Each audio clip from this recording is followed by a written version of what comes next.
శంభో స్వయంభో.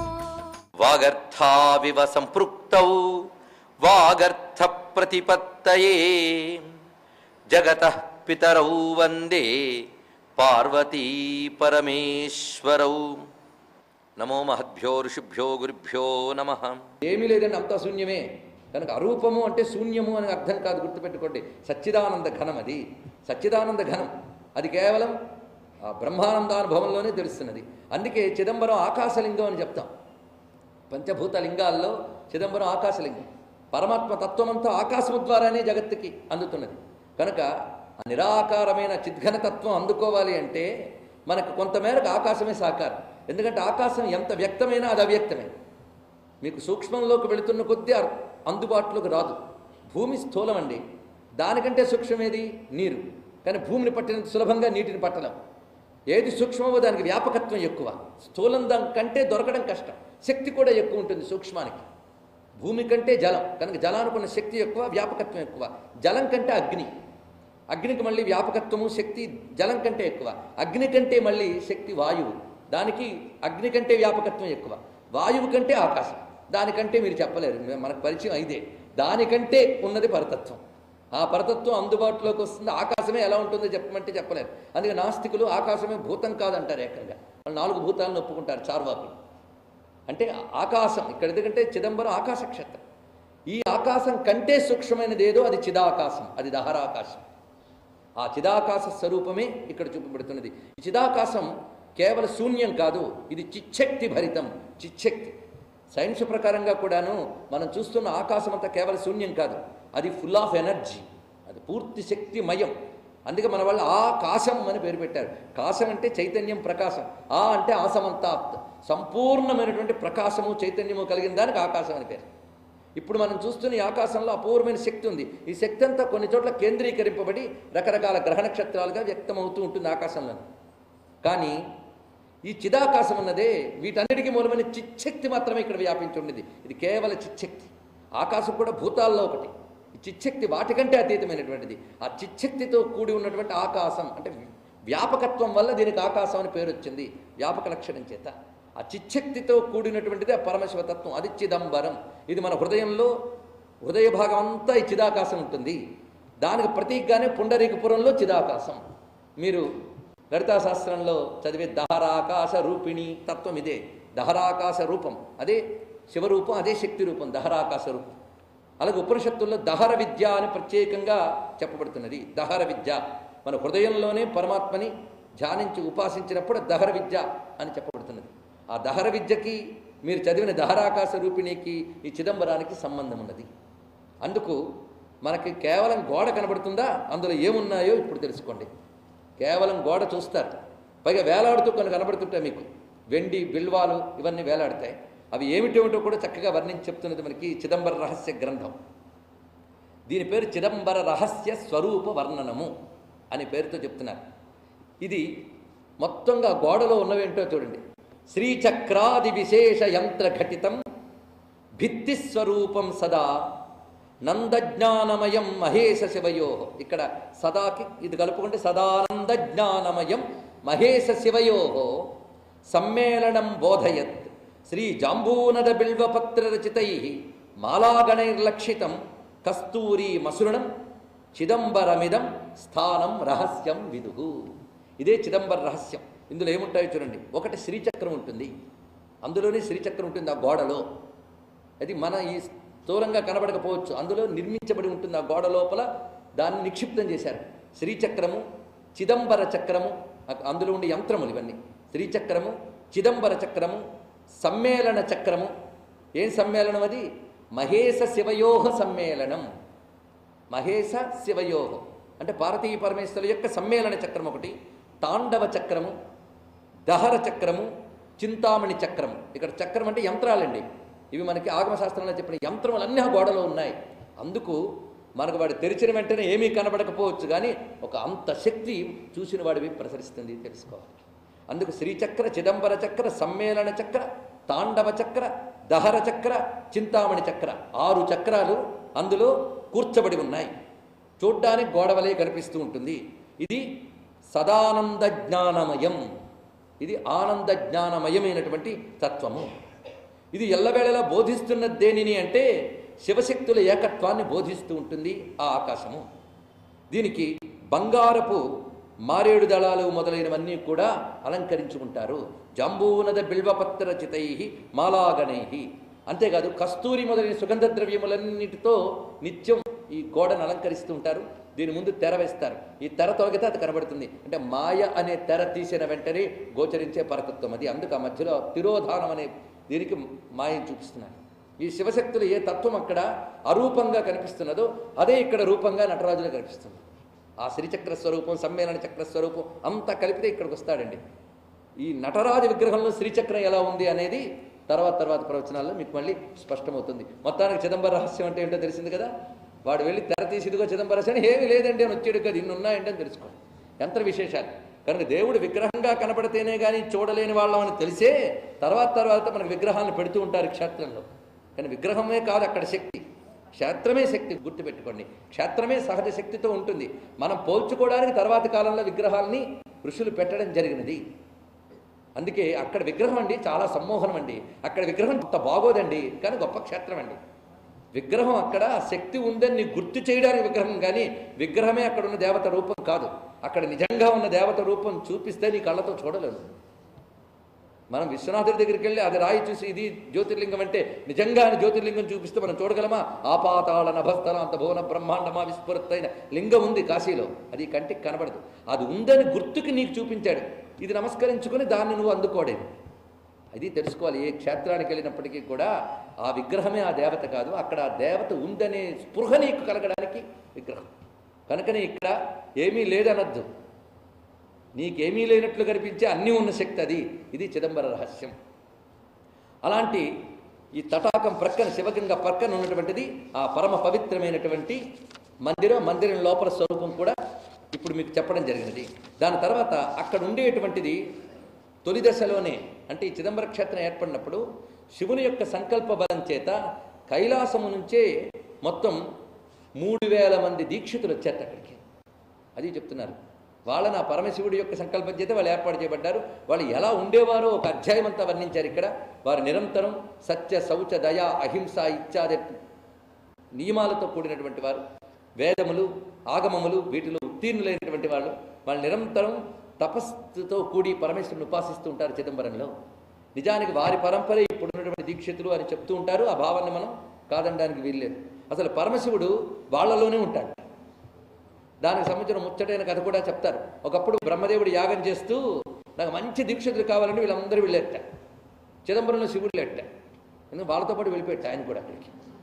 అదో ముచ్చటైన కథ మొత్తానికి. అంత గొప్ప భక్తులు అక్కడ ఉన్నారు అని చెప్తూ, నిజానికి ఇక్కడ శివతాండవం నిత్యం జరుగుతూ ఉంటుంది. కానీ మొట్టమొదటిగా మనకి వ్యాప్తిలోకి తెచ్చి మేము చూశాము అని చెప్పినటువంటి వారు మాధ్యందిన మహర్షి యొక్క పుత్రులు అని ఇక్కడ చెప్తున్నారు. దీని గురించి మనం చెప్పుకోవాలి. అంటే అక్కడ యోగులు ఎవరో చూస్తూ ఉండవచ్చు, కానీ మేము చూసాం ఉపాసించాం అంటూ అక్కడ నటరాజుకు సంబంధించినటువంటి విజ్ఞానాన్ని మన కోసం ఆవిష్కరించిన మహాత్ముల్లో మొట్టమొదటి వాడు మాధ్యందిన మహర్షి యొక్క పుత్రుడు. దానికి సంబంధించిన కథ ఇక్కడ చెప్తున్నారు. ఈ విషయాన్ని మాధ్యందిన మహర్షి యొక్క పుత్రుడు అని సూతులు ఎప్పుడైతే చెప్పు ఊరుకున్నారో సౌనకాది మహర్షులు విడిచిపెట్టలేదు. ఎందుకంటే శ్రద్ధగా కూర్చుకున్న శ్రోతలు కదా, వివరంగా తెలుసుకోవాలి అని అడిగారు. అప్పుడు ఆయన చెప్తున్నాడు, మధ్యందినుడు అనేటువంటి ఒక మహర్షి ఉండేవాడు. ఇవన్నీ వైదికమైన నామాలండి. మాధ్యందిన సంహిత అని శుక్లయజుర్వేదానికి సంబంధించిన ఒక విశేషం మనకు కనబడుతుంది. ఆ మధ్యందిన మహర్షికి మాధ్యందిన సంహితకి ఏదో సంబంధం ఉండి ఉండవచ్చు. మొత్తానికి ఆ మధ్యందినుడు అంటే ఇది కూడా సూర్య భగవాన్ యొక్క పేరుల్లో ఒక విశేషం.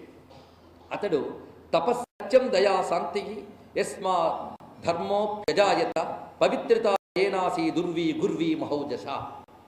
అతడు ఎంత గొప్పవాడంటే అతడు తపస్సు సత్యము దయ శాంతి ధర్మము పవిత్రత ఆయన నుంచి పుట్టాయా అన్నట్టుంటాట. అంటే ఎప్పుడు ఆయన వాటి యొక్క సాకారంలా కనిపిస్తాడు. చూడండి, ఉపాసనకి భక్తికి ఉండవలసిన ప్రధాన లక్షణాలు తపస్సు సత్యము దయ శాంతి ధర్మము పవిత్రత. ఇతడి యొక్క తేజస్సు చేత భూమి గౌరవం పెరిగిందిట. అది ఇక్కడ ఉర్వీ గుర్వీ మహోజస. ఆయన యొక్క తేజస్సు చేత భూమికి గౌరవం పెరిగిందిట. ఇలాంటి తేజస్వి నా యందు ఉన్నాడని భూదేవి ఆనందిస్తున్నది.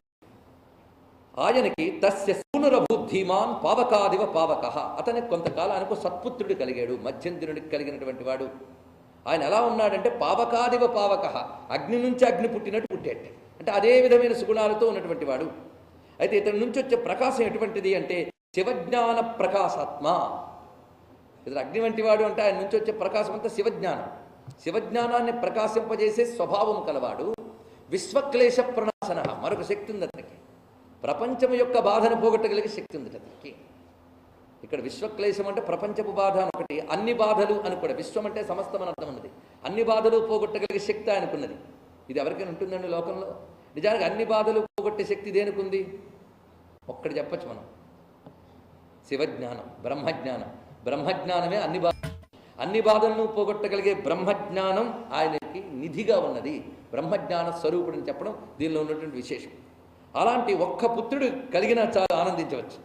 అందుకు చాలా ఆనందపడ్డాట మధ్యందినుడు. ఏకమేవ సుతం లబ్ధ్వా స పితా లోక విస్తృత మనసా పరమానందమవాప మునిపుంగవ. అలాంటి పుత్రుడిని పొందినందుకు చాలా ఆనందించాడు. ఇక్కడ పుత్రుడి పేరు మాత్రం చెప్పట్లేదండి, కానీ మధ్యందినుడు పుత్రుడు కనుక మాధ్యందినుడు అనుకోవచ్చు వ్యవహారంలో. ఎందుకంటే తర్వాత ఈయనకో పేరు వస్తుంది, ఆ పేరు మీద ఇతను ప్రసిద్ధి చెందాడు కనుక పూర్వ పేరు ఎవరికి అక్కర్లేదు. ఎందుకంటే వ్యవహారానికి పెట్టే పేరు వేరు, తన సహజ స్వభావ సద్గుణాల వల్ల తెచ్చుకునే పేరు వేరు. ఆ పేరుకు బలం ఉన్నప్పుడు ఈ పేరుకు ఉండదండి. కనుక ఇప్పుడు ఆ తెచ్చుకోపోయే పేరునే తర్వాత ప్రతిష్ఠ చేస్తాడు కనుక అసలు పేరు ముందు చెప్పలేదు.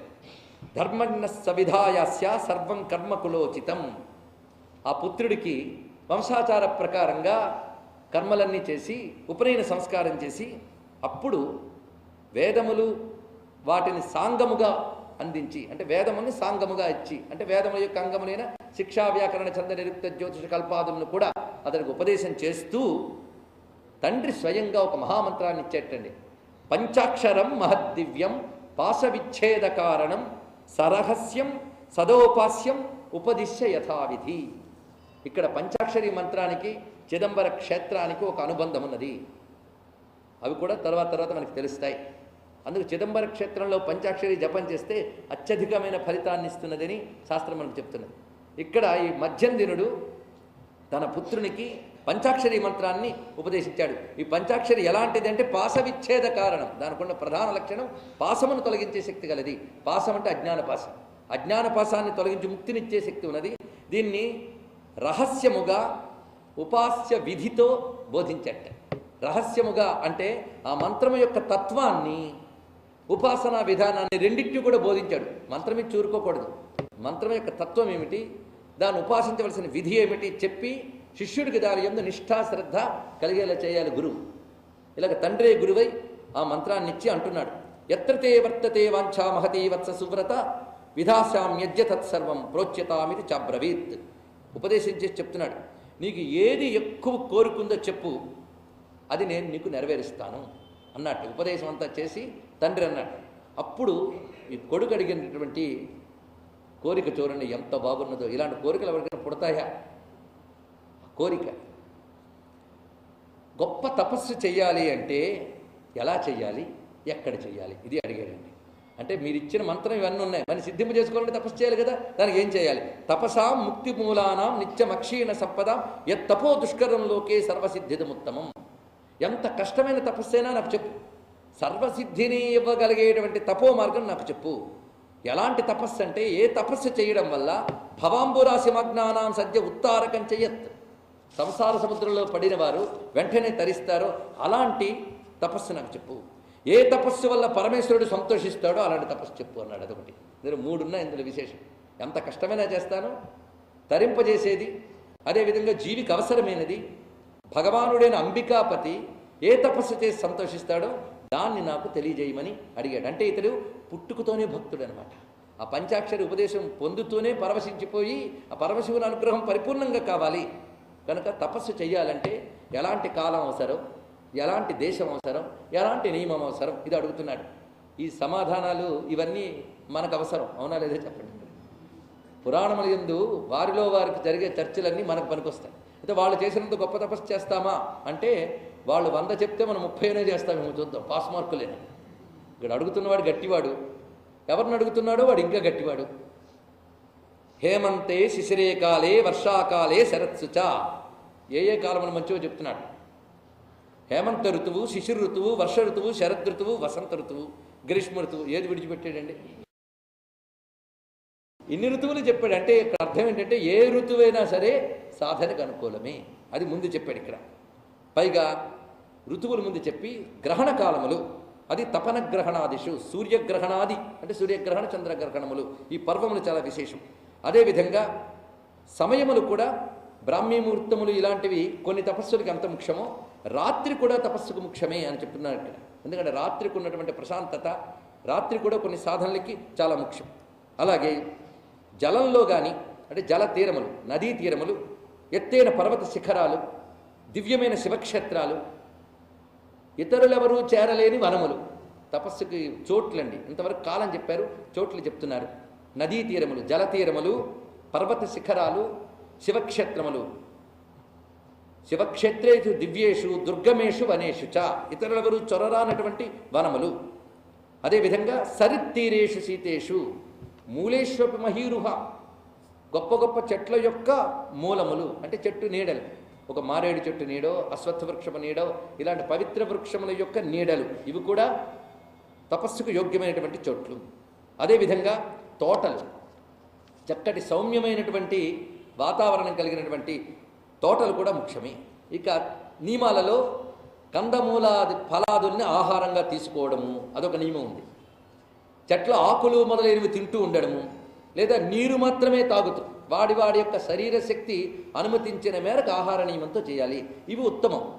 ఫలములు, పత్రములు, తర్వాత జలము, వీటిని తీసుకుంటూ చేయాలి.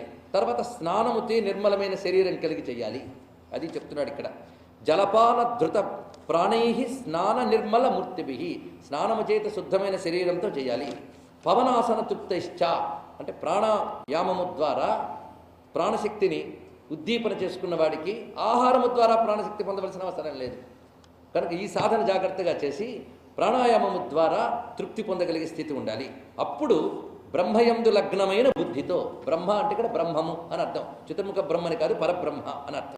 అందుకు బ్రహ్మ తత్పర బుద్ధిభి అనే మాట చెప్తున్నారు. అలాంటి బుద్ధితో కూడి సాధన చేయాలి.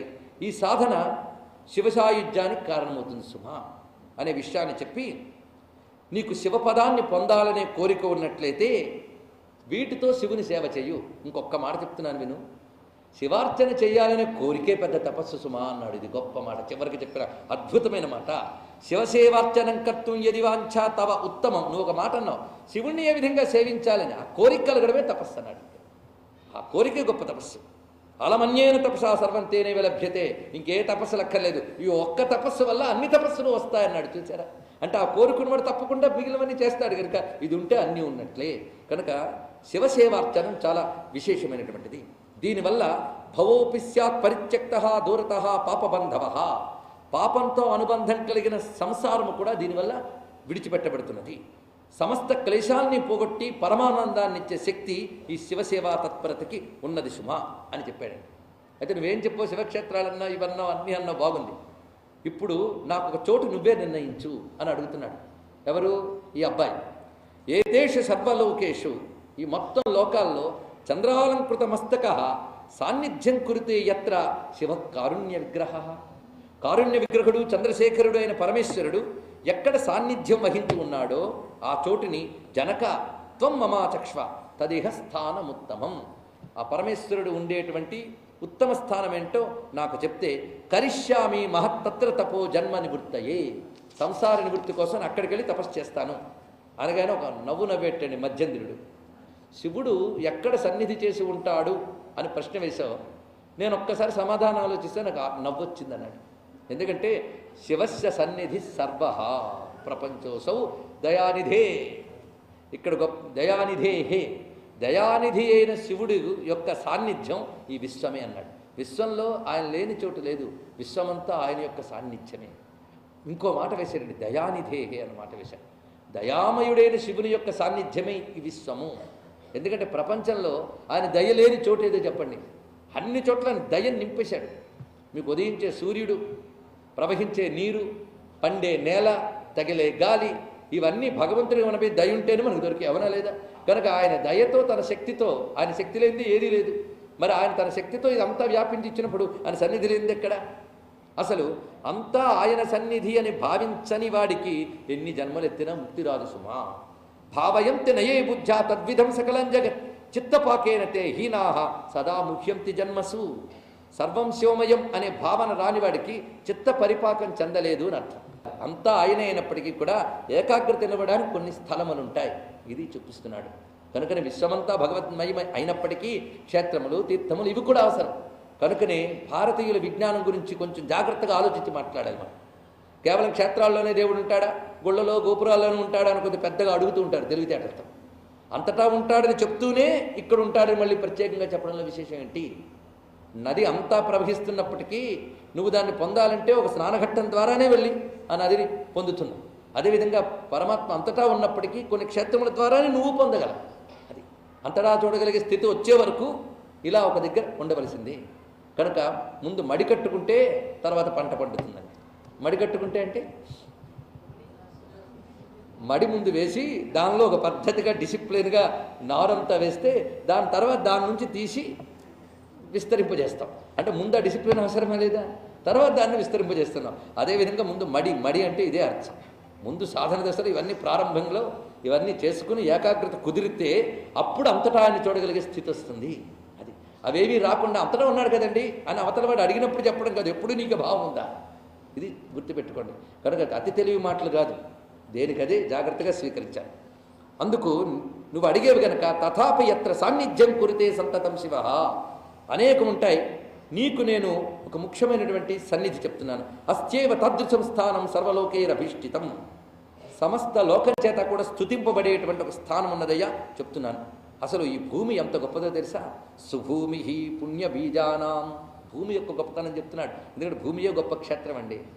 ఇది పుణ్యములకు బీజము అన్నాడు. ఇక్కడ పుణ్య బీజాలన్నీ ఇందులోంచే లభిస్తాయట. ఇది నవఖండావ సుందర, ప్రధానంగా 9 ఖండములతో కూడినటువంటిది.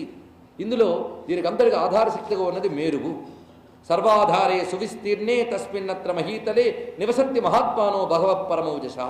ఈ సమస్తమైన పృథ్వీలో తేజోవంతులైన మహాత్ములు అన్ని చోట్ల ఉన్నారు అన్నాడు. ఇక్కడ చూడండి, ఇక్కడ భూమి యందు మహాత్ములు ఇక్కడే ఉంటారు అక్కడే ఉండరు అని చెప్పడానికి లేదు. మహాత్ములైన తేజోవంతులు అన్ని చోట్ల ఉంటారు. వారి ముక్తి కోసమే, అలాంటి మహాత్ముని తరింపజేయడం కోసమే పరమేశ్వరుడు వివిధ స్థలముల్లో క్షేత్రరూపాలతో ఉంటాడు. ఇది కూడా ఇక్కడ వివరిస్తున్నారు. తథావిధాని స్థానాన్ని సహస్రాని మహీతలే. అలాంటి స్థానములు వేల కొలది ఉన్నాయి పరమేశ్వరునికి. అయినప్పటికీ తేషు వాటిలో తిల్లవనం దివ్యం. తిల్లవనం అనేదాన్ని చెప్తున్నాను అంటే ఇది తప్ప మరేది కాదా? మళ్ళీ రేపు మీరు కాశీ గురించి చెప్పమంటే దీనికి తప్ప మరొకటి లేదని మళ్ళీ నేనే చెప్తాను. ఎందుకు ఇలా చెప్పారు అంటే ఈ జీవుడు ఇక్కడికి వెళ్ళి దీనివల్ల ధరిస్తాడు. నువ్వు దేని యందు ఏకాగ్రంగా ఉన్నా ధరించుతావు. కనుక కొంతమంది ఒక క్షేత్రాన్ని ఆశ్రయించి ధరించిన వాళ్ళు కనిపిస్తారు. రమణ మహర్షి అరుణాచలంలోనే ధరించిపోయాడు, అన్నమయ్య తిరుమలలోనే ధరించిపోయాడు, గురువాయూరప్ప దగ్గరే నారాయణ భట్టాత్రి ధరించాడు. ఆయన అది తప్ప మరొకట్లేదు. మనకు అన్నీ కావాల్సిందే. ఒక జీవుడు ఒక క్షేత్రం ద్వారా ధరిస్తాడు. ఆ జీవుడి వల్ల ఆ దేవుడు ప్రసిద్ధి పొందుతాడు. ఆ దేవుని వల్ల ఈ జీవుడికి కీర్తి లభిస్తూ ఉన్నది. అందుకే అన్నమయ్య అన్నాడు, పూని నా వల్లనే కీర్తి పొందేవులు అన్నాడు. వెంకటేశ్వరి కీర్తి అంతా ఈయన వల్ల వచ్చింది. మంచిదే, ఇలా అనుకోవడం తప్పేమీ లేదు. అలాగా ఆ జీవుడికి ఆ క్షేత్రానికి అనుబంధం ఉంటుంది. ఇది